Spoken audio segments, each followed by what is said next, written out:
La dernière fois, quand on s'était rencontrés, tu m'avais parlé d'une patiente avec qui vous étiez un peu en difficulté dans l'équipe, et toi en particulier. Tu avais un peu de mal à te positionner par rapport à elle. J'ai trouvé que c'était plus simple. D'abord parce que comme je t'en avais parlé, j'avais bien repris toute son histoire. Oui. J'ai fait tout un travail de synthèse et du coup j'ai l'impression de mieux la connaître. Nous sommes aujourd'hui 800 salariés, 70 médecins, 64 psychologues. Une grande particularité de cet établissement spécialisé en santé mentale, c'est qu'il a 32 centres de soins et de consultation répartis sur son territoire de 360 000 habitants. Cet établissement est attractif, il n'a pas de difficulté à recruter des infirmiers, mais il faut bien les accueillir, c'est le premier élément, donc on est dans l'esprit du compagnonnage. Cette démarche est d'autant plus importante qu'ensuite il s'agit de fidéliser nos effectifs infirmiers, et pour qu'ils soient fidèles à l'établissement, il faut qu'ils s'y sentent bien et donc qu'ils se sentent accompagnés et soutenus. C'est tout l'esprit de notre démarche de tutorat. La première chose, ça a été l'accueil. Pour moi, c'est quelque chose de très important.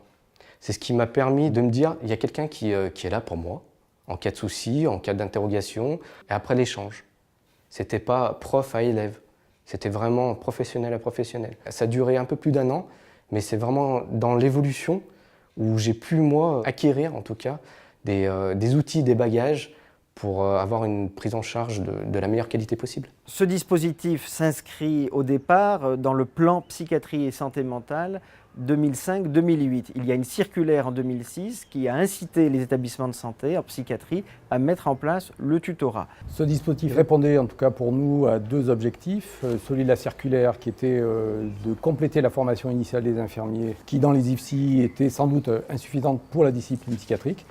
Le deuxième, c'était pour nous permettre de fidéliser des professionnels infirmiers dans l'établissement. Autant en 2004-2005, on était autour de 2 ans de moyenne de présence dans l'établissement. Aujourd'hui, on est passé de 2 ans à 8 à 9 ans.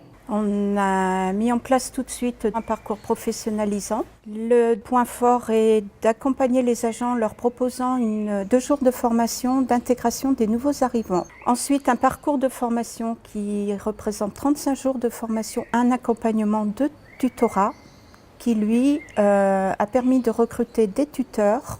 Depuis la mise en place du tutorat en 2006 sur l'établissement, 100% des infirmiers et éducateurs spécialisés qui sont arrivés sur l'établissement ont bénéficié du tutorat. Ça représente environ 200 agents.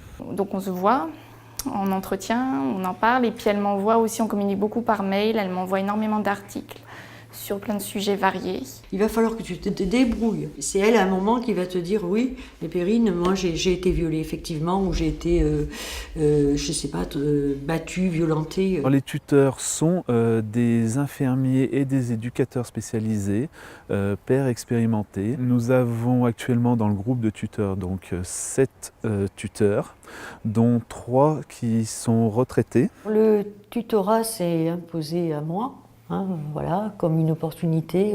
Au moment où je prenais moi-même ma retraite, on a essayé de mettre ce dispositif en place, de le réajuster, d'évaluer. Les jeunes professionnels, on les voit en entretien individuel, des entretiens de 2 heures, 2 heures et demie. On essaye de les voir 1 fois par mois pour avoir un suivi assez régulier. Moi, mon travail, c'est de les écouter déjà, d'accueillir toutes ces questions, voilà, et d'essayer de les éclairer un peu de mon savoir d'aîné, sans prétention, parce que la psychiatrie a changé et que les choses évoluent dans les services. Ce que je préfère, c'est travailler autour du patient, autour de la clinique, autour des ressentis, des émotions, autour de ce que ça fait vivre. Cette formation, on a décidé de la valoriser sur l'établissement en mettant en place un certificat de formation qui servira à l'ensemble des professionnels qui ont suivi ce parcours, à la fois dans leur cursus, en interne et puis surtout en externe. Mon souhait de tutrice, c'est qu'ils puissent avoir un peu de partout des ramifications, parce que c'est un travail extrêmement enrichissant et pour le tutoré et pour la tutrice que je suis.